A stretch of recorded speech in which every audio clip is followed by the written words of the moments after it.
Au cœur de la savane africaine, où le soleil brûlant règne en maître incontesté et où les créatures sauvages vivent selon les lois millénaires de la nature, résidait un homme dont la réputation dépassait les frontières de la réserve, le vénérable gardien Samburu.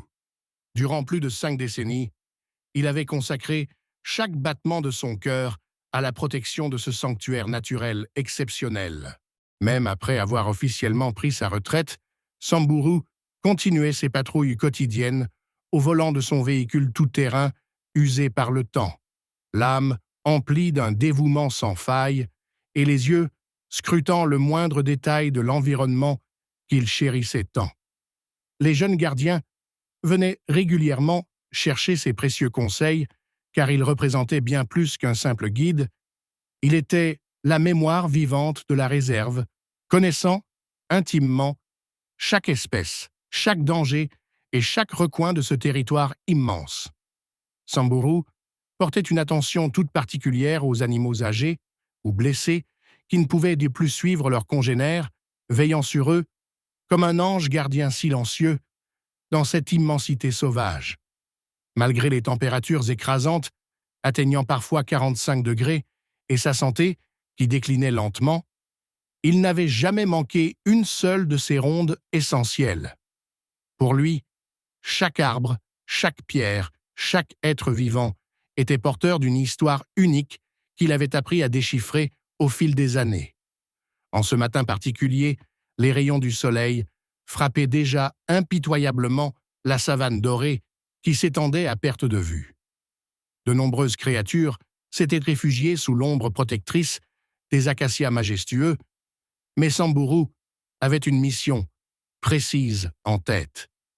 Il devait retrouver ce rhinocéros blessé qu'il avait repéré la veille au crépuscule. Son véhicule avançait laborieusement sur la piste poussiéreuse pendant que des gouttes de sueur perlaient sur son visage, buriné par les années. La climatisation de son véhicule avait rendu l'âme depuis bien longtemps, mais jamais il ne s'en était plaint, acceptant les difficultés comme partie intégrante de sa passion dévorante. Lorsqu'il parvint enfin à l'endroit où reposait le grand rhinocéros, il s'immobilisa, descendit avec précaution et observa l'animal à distance raisonnable. Son regard expérimenté scrutait avec inquiétude la blessure qui marquait encore le flanc de la bête imposante. Avec des gestes mesurés et respectueux, Samburu s'approcha doucement, ses yeux reflétant tout l'amour et la compassion qu'il éprouvait pour ce géant de la savane. Des souvenirs affluèrent dans son esprit, celui du jour où il avait découvert ce même rhinocéros, alors tout jeune, pris dans un piège de braconnier. Il l'avait patiemment soigné et nourri jusqu'à ce qu'il puisse retrouver sa liberté et sa dignité d'animal sauvage. Un lien invisible, mais puissant, s'était tissé entre eux au fil des années, le même qui ramenait aujourd'hui Samburu auprès de lui pour veiller sur sa convalescence. Si vous appréciez cette histoire touchante, n'oubliez pas de vous abonner à notre chaîne et d'activer la cloche pour ne manquer aucune de nos histoires extraordinaires qui célèbrent le lien unique entre l'homme et les animaux sauvages. Soudainement, une douleur fulgurante traversa la poitrine de Samburu comme un éclair dans un ciel d'été. Ses jambes, autrefois si robustes, cédèrent brutalement sous son poids et le sol sembla se rapprocher à une vitesse vertigineuse. Étourdi et luttant désespérément pour respirer, il s'effondra à genoux, le visage livide et l'esprit confus. Des images fragmentées de son existence défilèrent devant ses yeux comme un film accéléré. Il revit ses premières années, en tant que jeune garde enthousiaste, le premier éléphanteau qu'il avait sauvé des griffes impitoyables des braconniers, les rires joyeux de ses enfants lors de rares moments en famille. Non loin de là, 2 de ses collègues et amis, Natoba et Kofi, travaillaient à la réparation d'un point d'eau crucial pour la saison sèche. Un appel faible, mais déchirant, les fit soudainement se redresser et tendre l'oreille. Ils accoururent immédiatement vers la source du bruit et découvrirent avec horreur leur mentor affalé dans l'herbe haute, luttant visiblement pour sa vie. Natoba chercha frénétiquement le pouls de Samburu et sentit son cœur battre à un rythme alarmant sous ses doigts tremblants. Kofi fouilla avec désespoir dans les poches et le véhicule à la recherche des médicaments cardiaques que Samburu transportait habituellement, mais en vain. Dans sa hâte de secourir le rhinocéros, le vieil homme les avait manifestement oubliés, un oubli qui pourrait lui être fatal. La chaleur ondulait au-dessus du sol brûlant et le temps semblait s'être figé autour d'eux dans une attente insoutenable. Natoba saisit immédiatement la radio et contacta d'urgence le quartier général. Sa voix, trahissant sa panique, malgré ses efforts pour rester calme. Tous les employés de la réserve interrompirent instantanément leurs activités et un véhicule médicalisé fut envoyé en toute hâte vers leur position. Lorsque les secours arrivèrent enfin dans un nuage de poussière ocre, Samburu fut chargé avec d'infinies précautions dans le véhicule d'intervention. Natoba resta constamment à ses côtés, répétant son nom comme une litanie, essayant désespérément de maintenir un contact avec son mentor dont les yeux se fermaient inexorablement. Sa respiration devenait de plus en plus irrégulière, signe inquiétant qui n'échappa à aucun des sauveteurs. À l'infirmerie de la réserve, l'équipe médicale entama aussitôt les procédures de réanimation avec une efficacité née de l'urgence. Un défibrillateur fut rapidement mis en place, tandis que des minutes interminables s'écoulaient dans une tension palpable. Puis le médecin responsable prononça d'une voix à peine audible les mots que personne ne voulait entendre. Il nous a quittés. Un silence écrasant s'abattit sur l'ensemble du bâtiment comme une chape de plomb. La nouvelle se propagea à travers toute la réserve avec la rapidité d'un feu de brousse en saison sèche. Les employés affluèrent de tous côtés, le visage marqué par l'incrédulité et la douleur face à cette perte immense. Samburu n'était pas simplement un collègue ou un supérieur, il incarnait l'esprit même de la réserve, un phare moral qui avait guidé plusieurs générations de gardiens. Sa famille fut immédiatement informée et conformément aux souhaits qu'il avait exprimés de son vivant, ses funérailles devaient se tenir au sein même de la réserve, entouré par la nature et les êtres auxquels il avait voué son existence entière. Les préparatifs débutèrent dès ce jour mémorable qui marquait une rupture dans l'histoire de la réserve.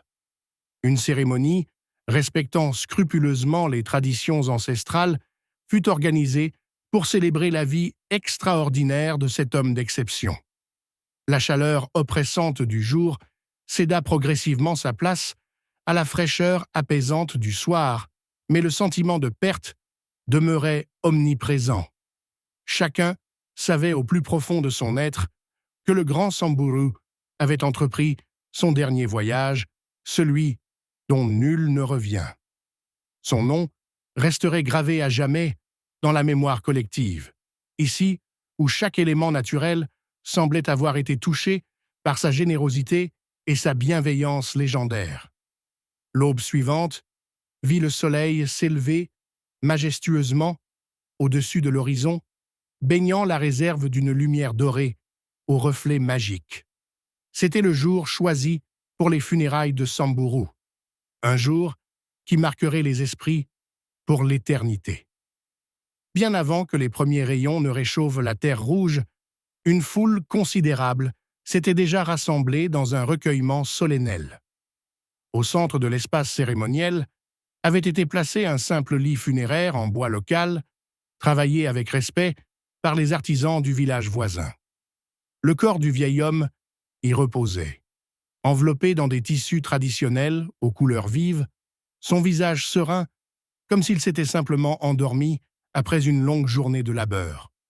Autour de lui, planait un silence révérencieux, uniquement ponctué par le chant mélodieux des oiseaux et le bruissement léger de l'herbe dorée. Caressé par la brise matinale, Natoba se tenait immobile à côté de la dépouille, les yeux rougis par les larmes retenues et les lèvres serrées dans un effort pour contenir son émotion débordante. Sa main tremblante reposait délicatement sur celle, désormais froide, du vieux gardien qu'il avait tant admiré. Des souvenirs précieux l'assaillirent comme une vague irrésistible. Samburu, enseignant patiemment à un jeune garde comment déchiffrer les traces subtiles laissées par une famille d'éléphants. Samburu, partageant des histoires captivantes lors des soirées autour du feu de camp à la station principale. Samburu, résolvant avec sagesse les conflits entre collègues, sans jamais perdre sa foi inébranlable en la bonté fondamentale de l'homme et en la sagesse innée des animaux qu'il protégeait. Kofi s'approcha avec déférence et alluma un bâton d'encens sacré, tout en murmurant des prières ancestrales dans sa langue maternelle qui semblaient flotter dans l'air comme des bénédictions tangibles. La cérémonie se voulait profondément ancrée dans les traditions locales que Samburu avait toujours respectées et valorisées. D'anciens compagnons de route, de jeunes gardes en formation, des proches venus de loin et même des touristes bouleversés par cette histoire hors du commun, s'étaient réunis pour lui rendre un dernier hommage émouvant. Dans leurs regards se lisait un mélange indescriptible de tristesse profonde et d'admiration sincère pour cet homme qui avait vécu en parfaite harmonie avec la nature. Nombreux étaient ceux qui arboraient fièrement des tenues traditionnelles, finement tissées, d'autres portaient leur uniforme de rangée impeccablement repassé pour l'occasion. Certains tenaient entre leurs mains des offrandes symboliques, fleurs sauvages séchées, ou figurines artistiquement sculptées qu'ils déposaient respectueusement en signe d'adieu. Soudain, un rugissement puissant résonna depuis l'entrée principale de la réserve, figeant instantanément l'assemblée dans une stupéfaction collective. La foule se retourna d'un même mouvement, saisie par une crainte instinctive face à ce son si caractéristique. Entre les arbres majestueux apparut alors un lion à la crinière impressionnante, au pelage doré scintillant sous les rayons du soleil, aux mouvements empreints d'une grâce et d'une puissance hypnotiques. Personne n'osa faire le moindre geste, comme paralysé par la présence de ce prédateur magnifique. C'était un mâle imposant, dont la simple présence inspirait un respect mêlé de crainte ancestrale. Les gardes présents portèrent machinalement la main vers leur radio, mais Natoba leur fit signe d'attendre, percevant, intuitivement, que quelque chose d'extraordinaire était en train de se produire sous leurs yeux incrédules. Le lion s'avança avec une lenteur délibérée au milieu de la foule qui s'écartait naturellement sur son passage.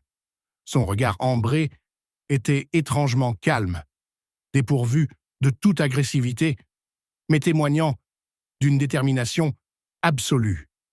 Il se dirigea sans hésitation vers le lit funéraire comme guidé par une force invisible. Tous s'écartèrent respectueusement, créant un chemin naturel pour l'animal qui semblait accomplir une mission sacrée. Lorsqu'il parvint devant la dépouille de Samburu, le félin s'immobilisa, observant attentivement le corps inerte, puis abaissa lentement sa tête majestueuse en un geste qui sembla à tous empreint d'un respect profond. Une atmosphère surréaliste enveloppa alors l'assemblée comme si le temps lui-même avait suspendu son cours. Les personnes présentes retenaient collectivement leur souffle face à cette scène inimaginable. Le lion contourna avec une lenteur cérémonieuse le lit funéraire, huma l'air avec attention, puis s'assit finalement au pied du lit dans une posture de garde silencieux et digne. Natoba observait la scène, les yeux écarquillé par l'étonnement quand son attention fut attirée par une longue cicatrice visible sur le flanc du félin. Une image surgit du passé, illumina soudain sa mémoire comme un éclair dans la nuit. 15 années auparavant, un groupe de lions avait été capturé par des braconniers et Samburu, accompagné du jeune Natoba, alors en formation, avait sauvé un lionceau gravement blessé. Il l'avait dit soigné, avec dévouement, nourri jusqu'à son rétablissement complet, puis relâché dans son habitat naturel. Il s'agissait indubitablement du même lion, désormais devenu un spécimen majestueux. La réalisation fulgurante frappa l'assistance comme une révélation mystique.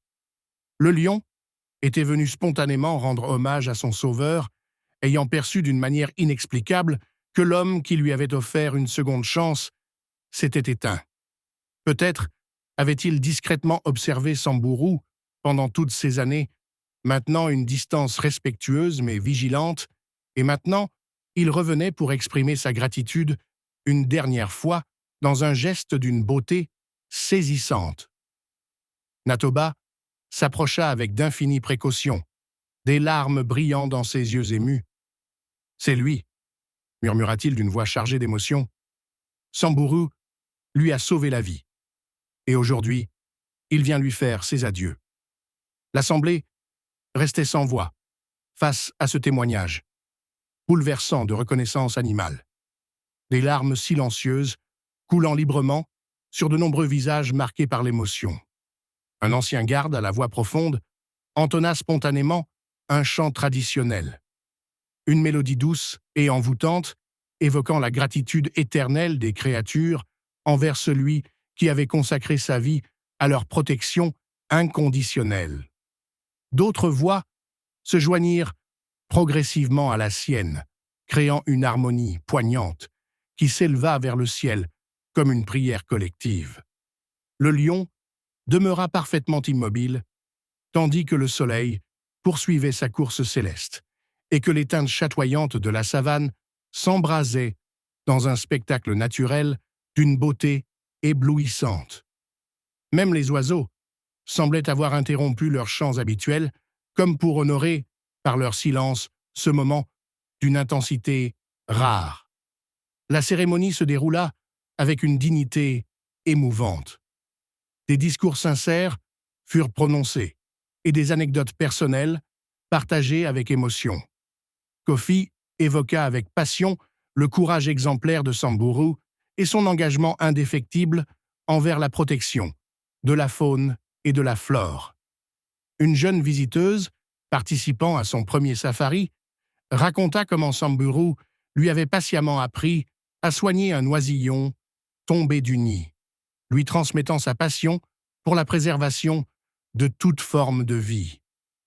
Un collègue de longue date se remémora avec émotion comment Samburu avait courageusement sauvé un troupeau entier de girafes lors d'un violent orage qui menaçait leur sécurité. Chaque personne présente détenait précieusement une histoire particulière et chacun savait au fond de son cœur que ces récits continueraient à vivre et à inspirer bien après cette journée mémorable. Lorsque le soleil atteignit son zénith, baignant la savane d'une lumière éblouissante, le moment fut venu de dire un ultime adieu à celui qui avait tant donné. Le corps de Samburu fut transporté avec respect sur une civière spécialement conçue, jusqu'à une clairière qu'il avait particulièrement affectionnée durant sa longue vie au service de la nature. Le lion suivit le cortège à distance respectable, marchant d'un pas mesuré et silencieux, comme s'il comprenait pleinement la solennité de l'instant. Personne n'eut le cœur ni la volonté de l'éloigner, reconnaissant, intuitivement, qu'il faisait partie intégrante de cette cérémonie d'adieu exceptionnelle. La tombe avait été préparée à l'ombre d'un immense acacia centenaire entouré de hautes herbes ondulant doucement sous la caresse du vent. Là, au cœur même de cette nature qu'il avait tant aimée et protégée, Samburu fut inhumé selon les rites ancestraux de sa tribu. Le lion se posta, au bord de la fosse, la tête légèrement inclinée, son pelage fauve, illuminé par les rayons du soleil, qui filtraient à travers le feuillage de l'acacia majestueux. Lorsque la première poignée de terre rouge toucha le cercueil simple mais digne, le félin laissa échapper un rugissement profond et vibrant. Ce son primordial résonna à travers les vastes étendues de la savane comme un ultime salut à son ami humain. Et aucun des témoins présents ne put jamais effacer de sa mémoire cet instant d'une puissance indescriptible. Ce fut un adieu transcendant toutes les barrières conventionnelles entre l'homme et l'animal, entre le passé et le présent, entre la vie et la mort, un moment de communion universelle qui touchait à l'essence même de l'existence. Après cette cérémonie inoubliable, la vie reprit progressivement son cours normal au sein de la réserve qui continuait sa mission essentielle. Pourtant, chacun sentait qu'un changement subtil mais profond s'était opéré dans l'âme collective de ce lieu sacré. L'absence physique de Samburu pesait lourdement sur l'équipe qui avait perdu non seulement un collègue, mais un véritable pilier moral. Natoba et Kofi, qui avaient partagé tant d'expériences aux côtés du vieux gardien, ressentaient sa présence manquante, à chaque patrouille, à chaque décision, désormais prise sans pouvoir bénéficier de ses conseils précieux. Le lion, quant à lui, compagnon silencieux, mais éloquent de ses adieux hors du commun, ne quitta pas immédiatement les lieux, comme beaucoup l'auraient imaginé.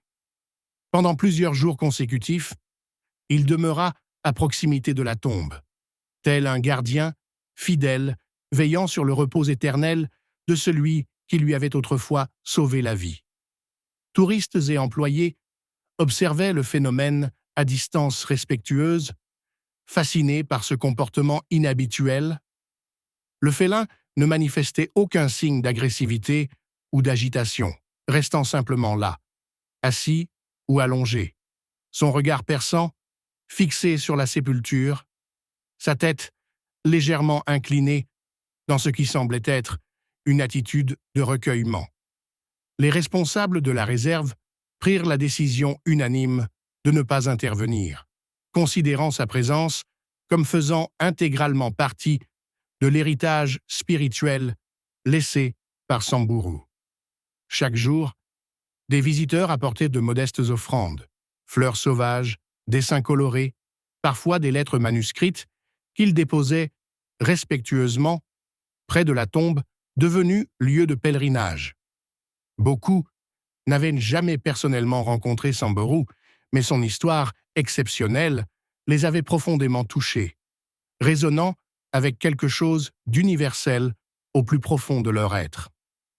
Un registre commémoratif fut installé spécialement pour recueillir ces témoignages émouvants venus du monde entier. Quelques jours plus tard, Natoba rédigea méticuleusement un rapport détaillé sur ces événements extraordinaires destinés aux autorités nationales de conservation de la faune. Il y décrivait non seulement le déroulement de la cérémonie, mais aussi le comportement remarquable du lion, document qui circula rapidement dans les cercles scientifiques spécialisés. Des experts en comportement animal du monde entier s'interrogèrent avec passion sur ce phénomène inexpliqué. S'agissait-il d'un comportement dicté par le simple instinct, ou pouvait-on y discerner une forme élaborée de mémoire, voire d'expression de deuil chez un animal sauvage? L'histoire acquit rapidement une dimension légendaire dépassant largement les frontières de la réserve. De nombreux médias internationaux sollicitèrent des interviews exclusives. Les journaux consacrèrent des éditions spéciales à ce phénomène qui remettait en question certaines théories établies sur l'intelligence et la sensibilité animale. Une photographe animalière, de renommée mondiale, effectua spécialement le voyage pour immortaliser l'image saisissante du lion veillant près de la tombe de son sauveur. Sa photographie prise, aux premières lueurs de l'aube, montrant le félin majestueux, tête respectueusement baissée, enveloppée par la brume matinale éthérée, fit le tour de la planète. Elle fut publiée dans d'innombrables magazines, journaux et plateformes numériques sous le titre évocateur Le lion et son sauveur. La vie et l'œuvre de Samburu devinrent un symbole universel de compassion, de dévouement désintéressé et du lien profond et mystérieux qui unit l'homme à la nature dont il fait intégralement partie. Une équipe de documentaristes passionnés entreprit de rassembler témoignages et archives pour retracer à l'écran l'existence exemplaire de cet homme d'exception. La direction de la réserve prit la décision symbolique de créer un mémorial permanent qui perpétuerait sa mémoire. Au pied du grand acacia qui abritait sa dernière demeure, une stèle de pierre locale fut érigée avec soin. On pouvait y lire cette simple épitaphe, émouvante, « Ici repose Samburu, ami fidèle des animaux, gardien dévoué de la nature. » En dessous figurait une citation qu'il aimait souvent répéter avec conviction. « Celui qui comprend véritablement la nature ne se sent jamais seul. » Autour de la pierre commémorative, un petit jardin fut aménagé avec amour, composé uniquement de plantes indigènes que Samburu avait particulièrement affectionnées durant sa longue vie au service de la préservation.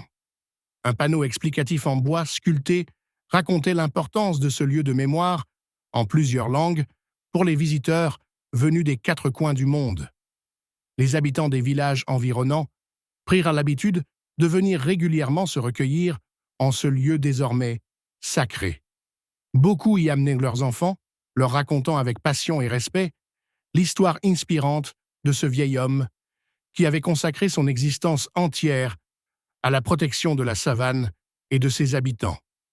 De petits rituels locaux naquirent spontanément autour de ce lieu de mémoire. Une chanson traditionnelle, entonnée au coucher du soleil, l'allumage de lanternes flottantes lors des nuits de pleine lune. Les enfants baptisèrent affectueusement le lion, du nom poétique de Simba ou Samburu. Le lion de Samburu, appellation qui se répandit rapidement au-delà des frontières de la réserve. Il devint un symbole vivant, un pont tangible entre le passé et le présent, entre la mémoire et l'espoir. Des classes scolaires organisèrent régulièrement des excursions pédagogiques jusqu'à la tombe devenue lieu d'apprentissage, où les enseignants partageaient avec passion les valeurs de courage, de sagesse et de respect de l'environnement incarné par Samburu.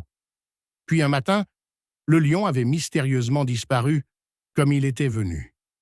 Ses empreintes caractéristiques menaient vers l'immensité de la plaine ouverte, là où les girafes élégantes se déplacent avec grâce et où les troupeaux d'éléphants se baignent paisiblement dans les mares boueuses.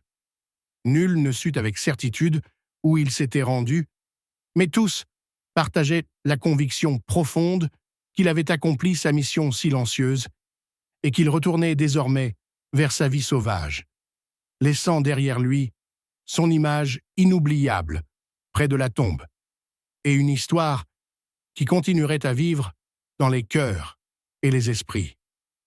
Une sculpture en bois précieux, représentant son profil majestueux, fut apposée sur la pierre commémorative, témoignage durable de sa présence extraordinaire. Natoba et Kofi reprirent leurs fonctions quotidiennes avec un sens renouvelé de leur mission, portés par la certitude réconfortante que l'esprit bienveillant de Samburu les accompagnait invisiblement dans chacune de leurs actions.